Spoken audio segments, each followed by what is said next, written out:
नमस्कार, छोटी आवाज के बड़े मंच पर आपका स्वागत है। मैं हूं जगविंदर पटियाल।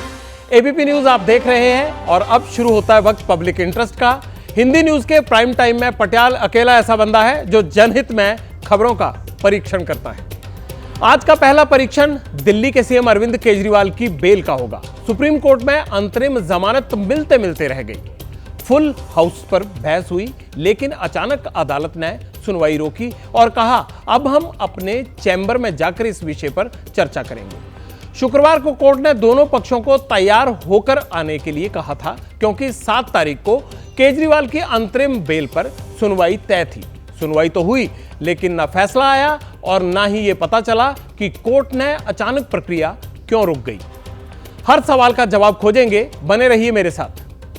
आज देश के प्रधानमंत्री ने गुजरात के गांधीनगर में अपना वोट डाला। गृह मंत्री अमित शाह यहां से प्रत्याशी हैं। वैसे तो पीएम मोदी मतदान से पहले अपनी मां का आशीर्वाद लेते थे, लेकिन इस बार ऐसा नहीं हुआ, क्योंकि उनकी मां का वर्ष 2022 में निधन हो गया था। ईश्वर उनकी आत्मा को शांति दे। लेकिन इधर चुनाव में राजनीति बहुत अशांत हो गई है। वजह है सूरज की गर्मी। सूरज की हॉट सीट पर बैठे इलेक्शन का परीक्षण भी पटियाल करेगा। आपको यह बताएगा कि सूरज की गर्मी से मोदी की जीत और विरोधी हार का क्या कोई रिश्ता है या नहीं। तीसरा परीक्षण चुनाव में अरबपति प्रत्याशियों का होगा। चौथे दौर के मतदान में जिन कैंडिडेट्स के लिए वोटिंग होनी है, उनमें अरबपतियों की संख्या बहुत तेजी से बढ़ गई है। 4 चरण के चुनाव तक के प्रत्याशियों की अमीरी, गरीबी और उधारी का परीक्षण आप मेरे साथ देखिए और जानिए चुनाव का वो पहलू जो आपको कोई और नहीं बताएगा। चौथा परीक्षण आकाश से गिरने वाली उस बिजली का करूंगा जो निर्दोष लोगों की जान ले लेती है। पश्चिम बंगाल में सोमवार को और जो मंगलवार की दरमियानी रात थी, उसमें वज्रपात से 9 लोगों की मौत हो गई। आकाश से गिरने वाली बिजली इतनी घातक क्यों हो गई है, इसका परीक्षण देखिए और अलर्ट भी रहिए।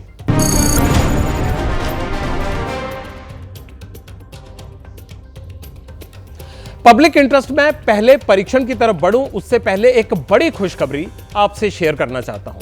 खुशखबरी सुप्रीम कोर्ट के एक स्टे से आई है। यह पश्चिम बंगाल के 25,000 टीचर्स के बारे में है। कलकत्ता हाई कोर्ट ने इन टीचर्स की नौकरी रद्द कर दी थी। सुप्रीम कोर्ट ने कलकत्ता हाई कोर्ट के नौकरी खत्म करने वाले आदेश पर अंतरिम रोक लगा दी है।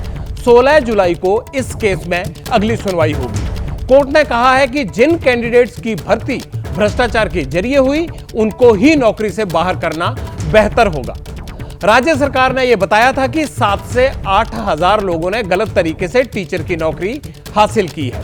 कोर्ट ने एक और बड़ा ऑर्डर दिया। कहा सीबीआई केस की जांच जारी रखेगी, लेकिन फिलहाल किसी को गिरफ्तार नहीं किया जाएगा, यानी कोई गिरफ्तारी नहीं होगी। 22 अप्रैल को पटियाल ने सबसे पहले पश्चिम बंगाल के शिक्षकों का दर्द देश के सामने रखा था कि आखिरकार वो किस पीड़ा से गुजर रहे हैं, और यही सवाल उठाया था कि करप्शन का निर्णय किए बिना टीचर्स का अपॉइंटमेंट रद्द करना कितना सही है। और आज उन 25,500 शिक्षकों को देश की सबसे बड़ी अदालत से राहत मिल गई। तभी पटियाल कहता है पब्लिक इंटरेस्ट छोटी आवाज का बड़ा मंच है। जब हाईकोर्ट के सामने आदेश आया तो सब लोग चुपचाप खड़े रहे। हाईकोर्ट के आदेश पर कोई नहीं बोले। तब पटियाल ने आगे बढ़कर पीड़ित शिक्षकों की आवाज देश के सामने रखी है। अब उम्मीद है कि जो ईमानदारी से टीचर बने थे, उनकी नौकरी बच जाएगी।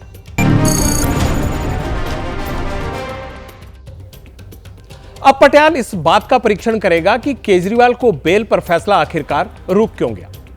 सुप्रीम कोर्ट में आज केजरीवाल की अंतरिम जमानत पर सुनवाई तो हुई, लेकिन फैसला नहीं आ सका। बिना फैसला दिए जज उठ गए। ऐसा क्यों हुआ, आपको यह बताऊंगा।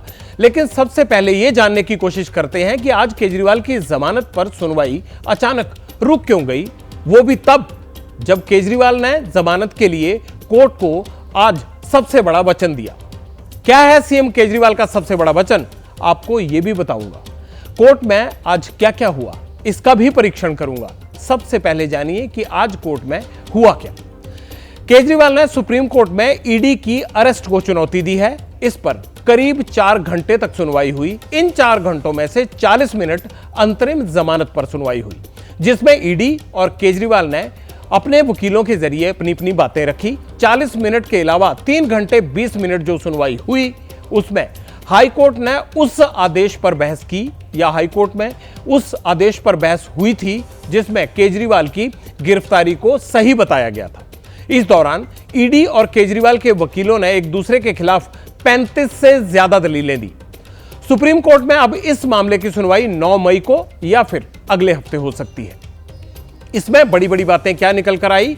वैसे आपको यह याद होगा कि शुक्रवार को कोर्ट ने ईडी और केजरीवाल के वकीलों से अंतरिम बेल पर बहस करने के लिए तैयार होकर आने को कहा था, लेकिन जब मौका आया तो अंतरिम जमानत पर 40 मिनट ही चर्चा हुई, फिर भी कोई फैसला नहीं आया। जमानत मिलते मिलते रुक गई या फिर कोई और ही पेंच है। कोर्ट रूम में हमारे लीगल एडिटर निपुण सहगल उस वक्त मौजूद थे। जरा उनको सुनते हैं, फिर आपको कोर्ट रूम की बाकी बातें भी बताऊंगा। जजों ने ना तो ये कहा कि वो अंतरिम जमानत दे रहे हैं या नहीं दे रहे हैं, ना ही ये कहा कि उन्होंने अंतरिम जमानत पर आदेश सुरक्षित रख लिया है। जजों ने सिर्फ ये कहा कि हम इन बातों पर विचार करके अपने निर्णय से आपको अवगत कराएंगे। ऐसे में परसों या अगले सप्ताह फिर से मुख्य मामले की सुनवाई हो सकती है। हो सकता है कि कोर्ट तब ये बताए कि अंतरिम जमानत को लेकर उसका क्या रुख है, क्या उसने विचार किया है, और विचार किया है तो क्या इसकी अनुमति दी है कि केजरीवाल बाहर आ सकें, और अगर बाहर आ सकें तो किन शर्तों पर बाहर आ सकें, यानी क्या वो शर्तें होंगी जिसके आधार पर केजरीवाल को बाहर आने का मौका मिलेगा। ये सारी बातें कोर्ट ने अभी स्पष्ट नहीं किया है कि वो कब तक इन बातों के बारे में बताएगा, लेकिन माना जा रहा है कि परसों होने वाली सुनवाई में शायद कोर्ट अपने निर्णय के बारे में सभी वकीलों को जानकारी दे। मतलब कोर्ट क्या सोच रही है, ये किसी को स्पष्ट नहीं हो सका। अंतरिम जमानत पर असमंजस की स्थितियां क्यों बनी, इसे समझने के लिए इस मामले को शुरू से ही समझते हैं। कथित शराब नीति घोटाले में केजरीवाल को ईडी ने 21 मार्च को गिरफ्तार किया। तभी सीएम केजरीवाल के वकील गिरफ्तारी को अवैध बताते हुए कोर्ट पहुंचे। हाईकोर्ट ने गिरफ्तारी को गलत नहीं कहा, फिर केजरीवाल सुप्रीम कोर्ट पहुंच गए, क्योंकि हाईकोर्ट ने कुछ इस तरह की चीजें रखी थी जिनको लेकर चुनौती सुप्रीम कोर्ट में देना जरूरी लगा केजरीवाल को और उनके वकीलों को। और यहां प्रमुख दलील यह दी गई सुप्रीम कोर्ट में कि इस गिरफ्तारी को गलत तरीके से किया गया है, उसकी टाइमिंग ठीक नहीं है। सुप्रीम कोर्ट ने सुनवाई के दौरान खुद ही कह दिया था कि अंतरिम जमानत पर अब सुनवाई की जाएगी। 7 मई की डेट लगाई थी और फिर आज बहस हुई इस पर। जस्टिस खन्ना ने ईडी के वकील से कहा कि यह चुनाव का समय है और दिल्ली के सीएम जेल में हैं। हम अंतरिम जमानत पर सुनवाई करेंगे। इस पर सॉलिसिटर जनरल तुषार मेहता ने क्या कहा? उन्होंने कहा, एक नेता को अलग से रियायत क्यों मिले? अगर फसल के सीजन में कोई किसान जेल में हो तो क्या उसे भी बेल मिलनी चाहिए? जज ने कहा, आम चुनाव 5 साल में एक बार आते हैं या 5 साल बाद आते हैं और फसल का मौसम हर 6 महीने में आता है। इस पर सॉलिसिटर जनरल तुषार मेहता बोले, यह अंतरिम जमानत का आधार नहीं हो सकता। चुनाव प्रचार लग्जरी है, फसल के लिए काम करना किसान की आजीविका है। समाज में गलत संदेश जाएगा। मेहता ने आगे कहा, कोर्ट को तथ्य देखने चाहिए। इनका प्रचार करना या ना करना चिंता का विषय नहीं हो सकता। अगर केजरीवाल प्रचार नहीं करेंगे तो आसमान नहीं टूट पड़ेगा। ईडी के वकील ने अपनी दलील में इलेक्ट्रॉनिक सबूत नष्ट करने और 100 करोड़ रुपए का हवाला देते हुए इन तमाम सबूतों को अपने आरोपों की फेहरिस्त में पेश किया। इस पर सुप्रीम कोर्ट ने कहा, 100 करोड़ प्रोसीडेड ऑफ क्राइम का जो है वो अमाउंट है, लेकिन घोटाले की रकम तो 1100 करोड़ रुपए बताई जा रही है। इतनी बढ़त कैसे हुई? कोर्ट ने ईडी के वकीलों से यह भी पूछा कि आपने सभी पहलुओं को दर्ज करते हुए केस डायरी बना रखी होगी। हम वो केस डायरी देखना चाहते हैं। सुप्रीम कोर्ट की बेंच ने गिरफ्तारी के लगे वक्त यह सवाल भी उठाया कि भैया, कोर्ट ने यह पूछा कि पीएमएलए सेक्शन 19 का सही तरीके से इस्तेमाल हुआ है क्या? इस केस में पहली गिरफ्तारी के बाद केजरीवाल की गिरफ्तारी होने में 2 साल का समय लगा। यह सही नहीं लगता। कोर्ट ने यह भी पूछा कि हमने इस बात को भी नोट किया है कि समन जारी होने के बाद केजरीवाल 6 महीने तक पेश होने से बचते रहे। केजरीवाल के वकील अभिषेक मनु सिंघवी ने कोर्ट में फिर दोहराया कि केजरीवाल आदतन अपराधी नहीं है, इसीलिए उन्हें रिहा करना गलत नहीं होगा। कोर्ट से फटकार लगी और कहा, कि आप इस आरोप पर भी अपना पक्ष रखें कि आप जानबूझकर समन से क्यों बचते रहे। कोर्ट ने कहा अगर चुनाव नहीं होते तो हम अंतरिम जमानत पर विचार भी नहीं करते। केजरीवाल के वकील सिंघवी ने कहा मैं वचन देता हूं कि केजरीवाल जमानत मिलने के बाद बतौर सीएम कोई फाइल साइन नहीं करेंगे। इस पर सॉलिसिटर जनरल तुषार मेहता ने कहा कि केजरीवाल बिना विभाग के सीएम हैं, उनके फाइल साइन करने का कोई मतलब ही नहीं है। तुषार मेहता ने अपनी दलील में यह भी कहा कि कोर्ट यह संकेत ना दे कि नेता और आम नागरिक अलग वर्ग हैं। कई कंपनियों के मैनेजिंग डायरेक्टर भी जेल में हैं। क्या कंपनी का काम करने के लिए उन्हें जमानत दी जा सकती है? कल को एक मजदूर आ सकता है कि रोजगार का समय है, किराना दुकानदार आ सकता है कि व्यापार का समय है, तो जमानत दीजिएगा। तब उन्हें कैसे मना किया जा सकता है? ये सब सवाल आज सुप्रीम कोर्ट में रखे गए और जवाब दिए गए। ईडी के वकीलों के जो सवाल थे उसका अभिषेक मनु सिंघवी ने कईयों का जवाब दिया। ये तो रही कोर्ट की बात, जिसमें ईडी के वकील को लगता है कि चुनाव प्रचार लग्जरी है और अदालत को लगता है कि लोकसभा चुनाव है, इसलिए अंतरिम बेल पर सुनवाई की गुंजाइश बनती है। और इन दोनों के बीच खड़ी है केजरीवाल की आम आदमी पार्टी। दिल्ली की 7 लोकसभा सीटों पर 25 मई को वोटिंग होनी है, तो वहीं पंजाब की 13 लोकसभा सीटों पर 1 जून को मतदान होना है। ऐसे में आम आदमी पार्टी चाहती है कि केजरीवाल तिहाड़ जेल से बाहर आकर चुनाव में पार्टी की कमान संभालें और प्रचार करें। फिलहाल केजरीवाल की पत्नी सुनीता केजरीवाल इस जिम्मेदारी को निभा रही हैं। इस बीच राउज एवेन्यू कोर्ट में दिल्ली शराब नीति से जुड़े मनी लॉन्ड्रिंग मामले की सुनवाई भी आज हुई। राउज एवेन्यू कोर्ट ने केजरीवाल की न्यायिक हिरासत 20 मई तक बढ़ा दी है। केजरीवाल वीडियो कॉन्फ्रेंसिंग के जरिए राउज एवेन्यू कोर्ट में पेश हुए थे। ये 2 अलग अलग चीजें हैं, एक सुप्रीम कोर्ट में चल रहा था, एक ये राउज एवेन्यू कोर्ट का है। केजरीवाल को जमानत मिलेगी या नहीं, ये तो सुप्रीम कोर्ट ही जानता है, लेकिन सबसे बड़ा सवाल यह है कि अगर शराब नीति के कथित घोटाले में सीएम केजरीवाल को जमानत मिल जाती है तो क्या स्टार प्रचारकों की लिस्ट में शामिल मनीष सिसोदिया और सत्येंद्र जैन को भी चुनाव प्रचार के लिए बाहर आने का रास्ता साफ हो जाएगा? और क्या यह बेल कंडीशन होगी? मतलब क्या सिर्फ 1 जून तक के लिए ही इनको यह राहत मिलेगी?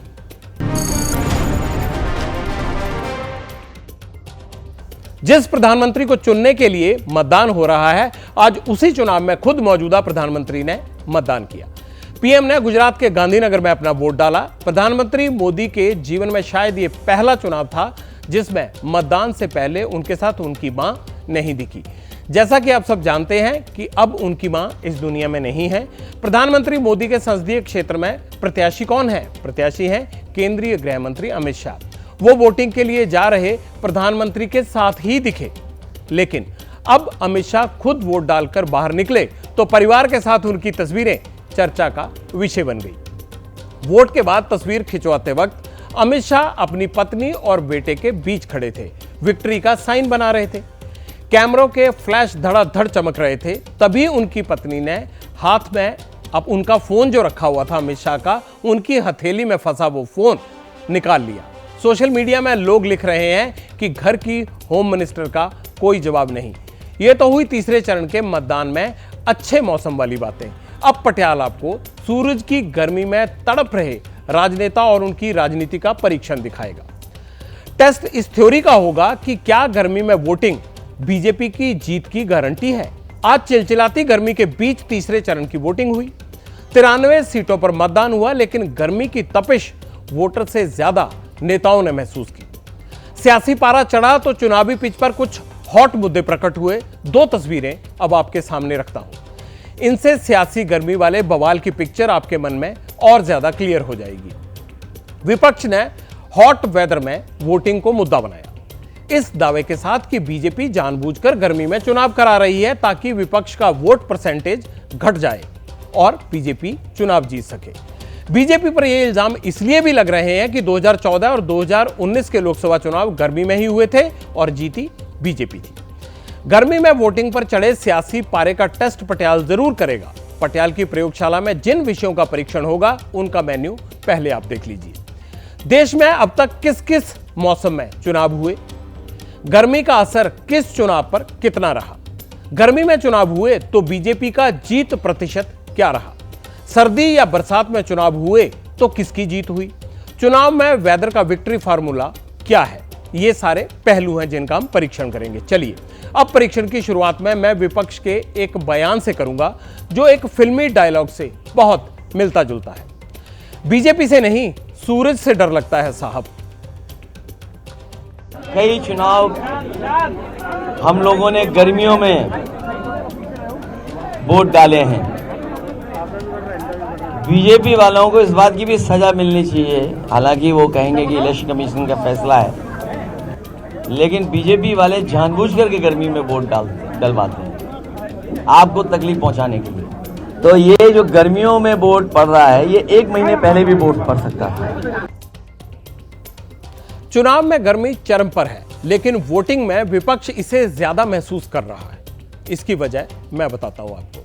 शहरी क्षेत्रों में बीजेपी का सबसे ज्यादा काडर वोट माना जाता है। माइक्रो मैनेजमेंट से बीजेपी ने यही पैटर्न गांव और कस्बों में सेट किया।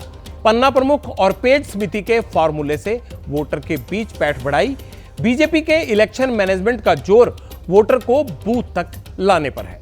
वो अपने मैनेजमेंट से गर्मी के संकट को काउंटर करने का दावा करती है, जबकि विपक्ष कहता है कि भीषण गर्मी में उनका वोटर मतदान के लिए घर से नहीं निकल रहा।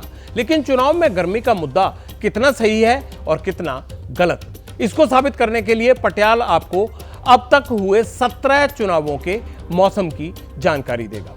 1951 में पहला लोकसभा चुनाव अक्टूबर यानी सर्दी में हुआ। 1957 में दूसरी बार चुनाव फरवरी में हुआ, तब भी सर्दी का ही मौसम था। 1962 में तीसरा लोकसभा चुनाव फरवरी महीने में हुआ।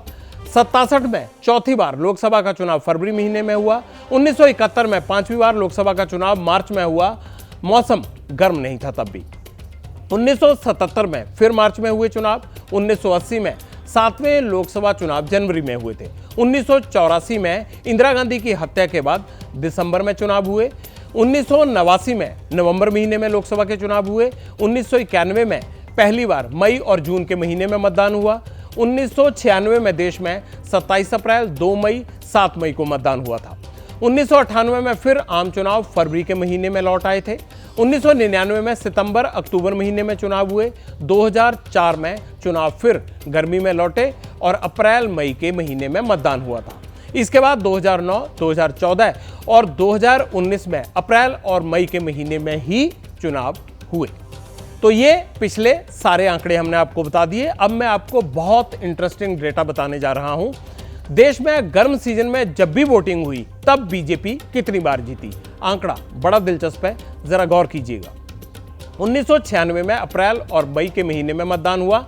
मतदान कम हुआ और वोट परसेंटेज रहा 57.94%। बीजेपी सबसे बड़ी पार्टी बनकर उभरी और अटल बिहारी वाजपेयी प्रधानमंत्री बने। 2014 और 2019 में अप्रैल और मई में ही लोकसभा के चुनाव हुए। 2014 में 66% से ज्यादा मतदान हुआ, वहीं 2019 में 67% वोटिंग हुई थी। दोनों ही बार बहुमत किसको मिला? बीजेपी को मिला और नरेंद्र मोदी देश के प्रधानमंत्री बने। विपक्ष का विक्ट्री स्ट्राइक रेट किस मौसम में कैसा रहा, अब पटियाल आपको यह बताने जा रहा है। 1951 में सर्दी में चुनाव हुए। 45.44% मतदान हुआ था। कांग्रेस की सरकार बनी और जवाहरलाल नेहरू प्रधानमंत्री बने। 1957 में फरवरी में वोटिंग हुई। मतदान प्रतिशत रहा 55.42% और कांग्रेस की सरकार दोबारा बनी और फिर जवाहरलाल नेहरू प्रधानमंत्री बने। 1967 में भी फरवरी में ही चुनाव हुए। 61.4% वोटिंग हुई। कांग्रेस की सरकार बनी और इंदिरा गांधी देश की प्रधानमंत्री बनी। 1971 में मार्च में चुनाव हुए। 55.27% उनका मतदान हुआ था उस वक्त और फिर इंदिरा गांधी ही देश की प्रधानमंत्री बनी थी। 1980 में जनवरी में वोटिंग हुई। मतदान प्रतिशत रहा 56.29% और इंदिरा गांधी फिर देश की प्रधानमंत्री बनी।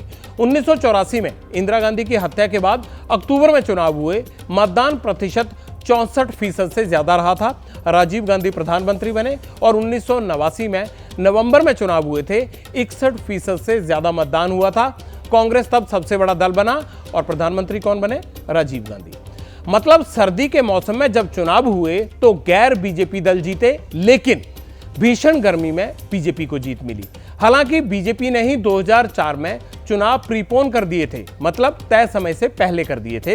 हालांकि तब वो हारे, लेकिन उसके बाद 2014 में बीजेपी की जीत रही। अब आप भी गर्मी से चुनाव की तपिश को महसूस कीजिए।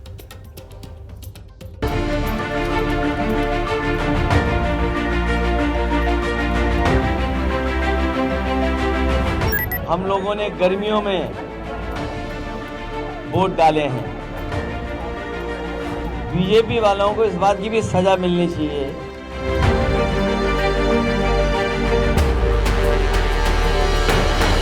तो कह रहे हैं बहुत गर्मी बीजेपी वाले वोटिंग कराते हैं और ये अच्छा नहीं लोकतंत्र के लिए, लोग ही नहीं निकल पा रहे हैं। लोग निकलेंगे, लोग आ रहे हैं, जो मौसम भी ठंडा रहेगा और जो सपा की गर्मी थी वो शांत हो जाएगी।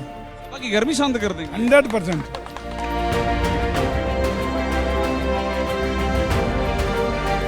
चुनाव के दिनों में पत्रकार साथियों को दिन रात दौड़ना पड़ता है। पानी बहुत पीना चाहिए। जितना ज्यादा पानी पिएंगे तो आपको बहुत स्वास्थ्य के लिए भी ठीक रहेगा और एनर्जी भी मेंटेन रहती है।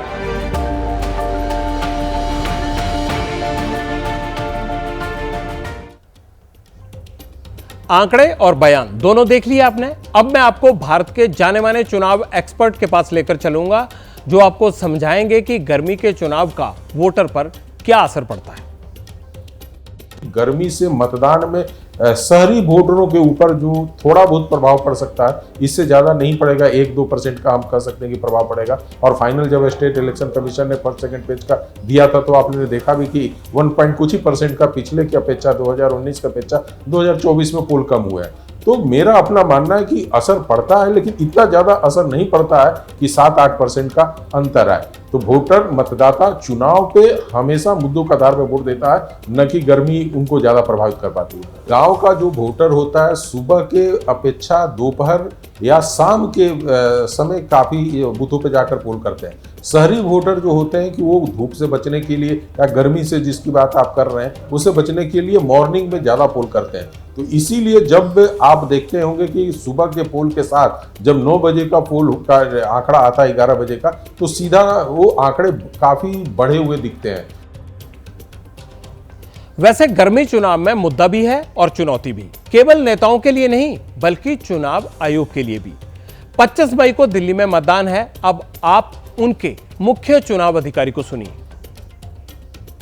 हीट वेव का प्रेडिक्शन जरूर आया है और इसको लेके हमने एक बहुत सीनियर लेवल का मीटिंग किया है पिछले हफ्ते, जिस मीटिंग में senior officer from MCD, NDMC, cantonment board, Delhi Jal Board, health and family welfare, ये सारे एजेंसीज आए हुए।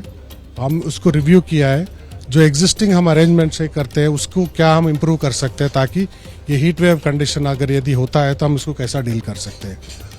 मेन ये डिसाइड किया है कि भाई एक तो जो वेटिंग एरिया होता है वो प्रॉपर बनाया जाए, प्रॉपरली शेडेड और with the facility of air cooler और mist fans, so that people are able to wait there for their turn. Second most important thing is the proper drinking water facility. तो उसके लिए जो है हम आदेश दिया है कि जो ठंडी पानी जो है ना, cool drinking water should be made available at the polling stations. इसके अलावा हेल्थ डिपार्टमेंट और लोकल बॉडीज को बोला है, उनको भी आदेश दिया है कि भाई हर पोलिंग लोकेशन पे एक पैरामेडिक रहे, उसके साथ में एक बेसिक मेडिकल किट रहेगा, तो अगर किसी को कोई भी प्रॉब्लम होता है तो वो तुरंत अटेंड कर ले। सत्ता गर्मी में खुश है और विपक्ष गर्मी में गुस्सा है। इन दोनों के बीच मतदाता वोटिंग की कतार में खड़ा है, बस अड्डे की कतार में खड़ा है, रेलवे स्टेशन की भीड़ में खड़ा है, फसल काटने के लिए खेतों में खड़ा है, बच्चे स्कूल जा रहे हैं, बीमार इलाज करवाने के लिए हॉस्पिटल पहुंच रहे हैं। देश के हाईवे और गांव की सड़कें मुसाफिरों से भरी पड़ी हैं और वहां कहीं भी एसी नहीं लगे हुए हैं। इसीलिए देश के नेताओं को भी यह समझना चाहिए कि गर्मी एक मौसम है, उसे राजनीति का हथियार ना बनाएं।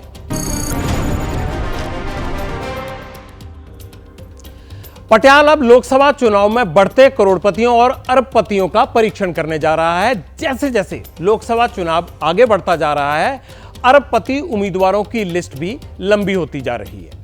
चुनाव के हर चरण में ऐसे उम्मीदवार बढ़ते जा रहे हैं जो अरबपति नहीं, वो कम से कम करोड़पति जरूर हैं। 13 मई को चौथे चरण में 96 लोकसभा सीटों पर चुनाव होना है। सभी सीटों पर कुल 1717 उम्मीदवार हैं। चौथे चरण में 22 अरबपति उम्मीदवार चुनाव लड़ रहे हैं। इनमें भी 2 प्रत्याशी ऐसे हैं जिनकी संपत्ति 4000 करोड़ रुपए से ज्यादा है। चौथे चरण में 10 प्रत्याशी ऐसे भी हैं जिन पर करोड़ों रुपए का कर्ज है। कर्जदारों के टॉप 10 लिस्ट में 4 कर्जदार ऐसे भी हैं जिन पर 100 करोड़ रुपए से ज्यादा का बकाया है, यानी देनदारी है। चुनाव में अरबपति उम्मीदवारों को कैसे बढ़ते हुए हम देख रहे हैं, यह बताने के लिए पटियाल आपको चारों चरणों में अरबपति प्रत्याशियों का एक आंकड़ा दिखाना चाहता है। पहले चरण में अरबपति उम्मीदवारों की संख्या सिर्फ 9 थी। दूसरे चरण में 100 करोड़ से ज्यादा संपत्ति वाले प्रत्याशी बढ़कर 10 हो गए। तीसरे चरण में अरबपति उम्मीदवारों की संख्या और बढ़कर 13 हो गई और चौथे चरण में अब अरबपति प्रत्याशियों की संख्या और ज्यादा बढ़कर 22 तक पहुंच गई है। अब आप चौथे चरण के उस सुपर रिच प्रत्याशी के बारे में जान लीजिए जो अरबपति उम्मीदवारों की लिस्ट में सबसे टॉप पर है। आंध्र प्रदेश के चंद्रशेखर पेमासानी 4th फेज के सबसे रईस प्रत्याशी हैं। चंद्रशेखर ने अपने हल्फनामे में 5705 करोड़ रुपए की संपत्ति होने की जानकारी दी है। वो तेलुगु देशम पार्टी के टिकट पर गुंटूर लोकसभा सीट से चुनाव लड़ रहे हैं। अब बाकियों पर गौर कीजिए। लोकसभा चुनाव के हर चरण के पहले पटियाल करोड़पतियों और अरबपति कैंडिडेटों का परीक्षण करता है, उनकी जानकारी आपको देता है। पहले, दूसरे और तीसरे हर फेज के रिच और रिचेस्ट उम्मीदवारों के बारे में पटियाल ने आपको बताया था, लेकिन चौथे चरण के अमीर उम्मीदवारों ने बाकी सभी फेज के अरबपति उम्मीदवारों को पछाड़ कर रख दिया है। चारों चरणों के टॉप 5 बिलियनियर कैंडिडेट्स में पहले नंबर पर आंध्र प्रदेश के चंद्रशेखर पेमासानी हैं। दूसरे नंबर पर तेलंगाना के कोंडा विश्वेश्वर रेड्डी हैं। तीसरे नंबर पर गोवा के बीजेपी की पल्लवी डेम्पो हैं जो 1361 करोड़ की प्रॉपर्टी की मालकिन है। चौथे नंबर पर मध्य प्रदेश के नकुल नाथ हैं जिनके पास 716 करोड़ रुपए की संपत्ति है और 5वें नंबर पर हैं तमिलनाडु के अशोक कुमार जिनकी संपत्ति 662 करोड़ रुपए की है। देखा कितना ज्यादा मालामाल कैंडिडेट हैं ये। अब पटियाल आपको चारों चरणों के प्रत्याशियों का आर्थिक मानचित्र दिखाएगा। अब इस पर गौर कीजिए जरा। 4 चरणों में 100 करोड़ से ज्यादा संपत्ति वाले 54 प्रत्याशी हैं। इन सभी उम्मीदवारों की संपत्ति मिलाकर 54,245 करोड़ रुपए होती है। अब तक 4 चरणों में 1,707 करोड़पति उम्मीदवार आ चुके हैं और चुनाव मैदान में उतरे धन कुबेरों से जुड़ी एक दिलचस्प बात क्या आपको पता है? चौथे फेज में जो 22 अरबपति सामने आए हैं उनमें से 11 अरबपति उम्मीदवार केवल आंध्र प्रदेश से चुनाव लड़ रहे हैं। पड़ोसी राज्य तेलंगाना से 7 अरबपति कैंडिडेट चुनाव मैदान में है इस वक्त। अब पटियाल आपको देश की सबसे रिच लोकसभा के बारे में बताएगा। तेलंगाना की एक लोकसभा सीट है चेवेल्ला। बीजेपी के कोंडा विश्वेश्वर रेड्डी तेलंगाना के सबसे अमीर कैंडिडेट हैं। रेड्डी की संपत्ति 4568 करोड़ रुपए की है।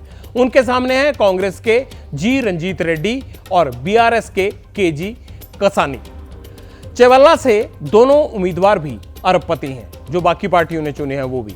आंध्र प्रदेश की मछलीपट्टनम लोकसभा सीट से 2 अरबपति उम्मीदवार चुनाव लड़ रहे हैं। जरा इन पर गौर कीजिए। वाईएसआर कांग्रेस के एस चंद्रशेखर राव की कुल संपत्ति 138 करोड़ रुपए की है। एनडीए प्रत्याशी बालासोरी बलवनेनी, उनकी कुल संपत्ति 133 करोड़ रुपए की है। ये वो हैं जो बड़े मोटे मोटे पैसे वाले लोग हैं, उन पर गौर कीजिए आप।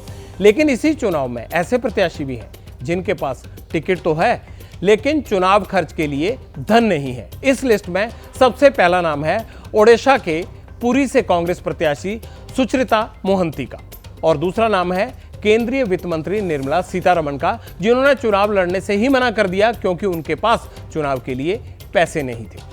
वैसे चौथे चरण में 24 प्रत्याशी ऐसे भी हैं जिनके हल्फनामे में संपत्ति के आगे 0 लिखा हुआ है।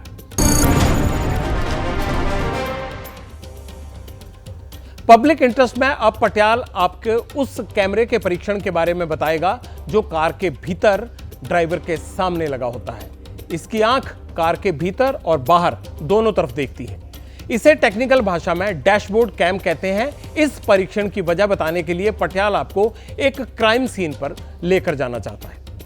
आपकी स्क्रीन पर एक वीडियो है। यह वीडियो कार के भीतर लगे डैश कैम से लिया गया है। वारदात की तारीख 2 मई है और जगह दिल्ली से सटा ग्रेटर नोएडा। देर रात एक परिवार अपनी प्राइवेट कार से हॉस्पिटल के लिए निकलता है। कार को एक लड़की ड्राइव कर रही थी। सामने से स्पीड से एक BMW कार आती है। कार सड़क के बीच में रहती है और हॉस्पिटल जा रही गाड़ी को बगल से टक्कर मार देती है।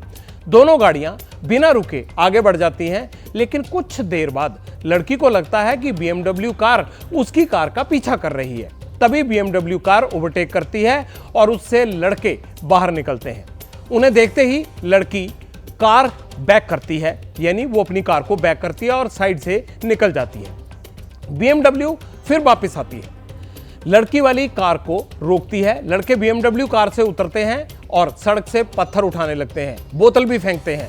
महिला को कार से बाहर आने के लिए कहते हैं। महिला कार को रिवर्स करके मौके से भागती है। BMW कार लड़की की कार को 3 किलोमीटर तक चेज करती है, यानी पीछा करती है। यह सारी वारदात दुनिया के सामने इसलिए आ गई क्योंकि महिला की कार में डैश कैम लगा हुआ था। इस दौरान और क्या क्या हुआ, पहले अब वो भी देखिए, फिर पटियाला आपको दिखाएगा कि कार में डैश कैम का महत्व क्या होता है।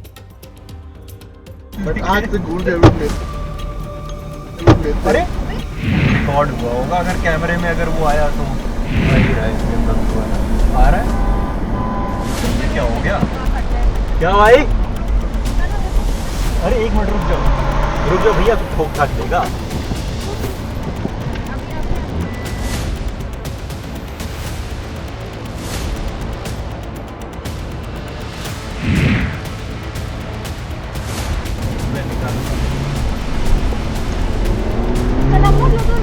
कैमरे में रिकॉर्ड हो गया होगा, रिकॉर्ड हो गया होगा।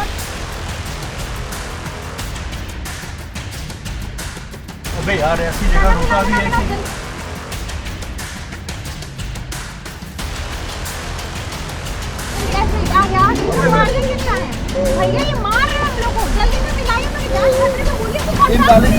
अबे थाना ये है ना, थाने पे रोको, थाने पे रोको भैया, थाने पे रोको, थाने पे रोको, थाने पे रोको।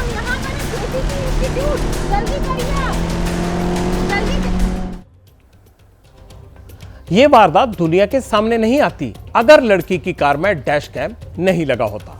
वारदात के बाद लड़की घर पहुंची, लेकिन वो BMW वाले लड़कों के खिलाफ रिपोर्ट नहीं लिखवाना चाहती थी। यह पूरा मामला वहीं दब जाता।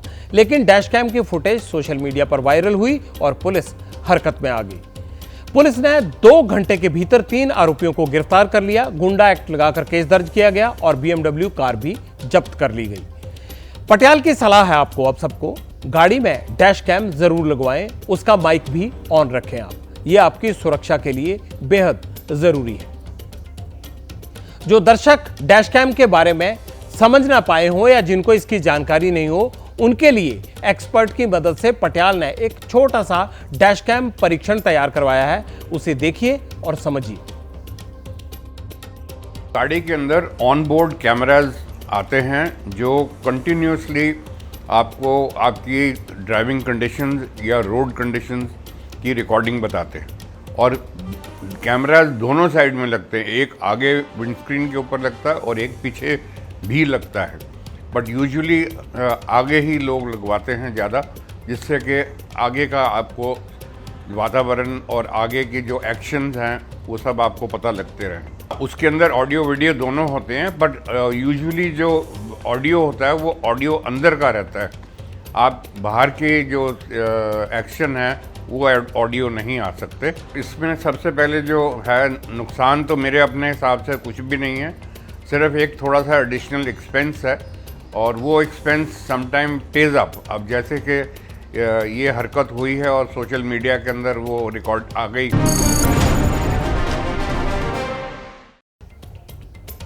लोकसभा चुनाव के तीसरे चरण में 62.7% वोटिंग हुई है। इस मौके पर देश के सामने 2 तस्वीरें आई। पहली तस्वीर गुजरात से है। नाडियाड में अंकित सोनी ने पैर के अंगूठे से अपना वोट डाला।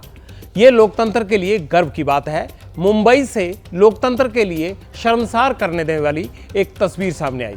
महाराष्ट्र राज्य महिला आयोग की अध्यक्ष ईवीएम की आरती उतारने लगी। इसे आचार संहिता का उल्लंघन माना गया है।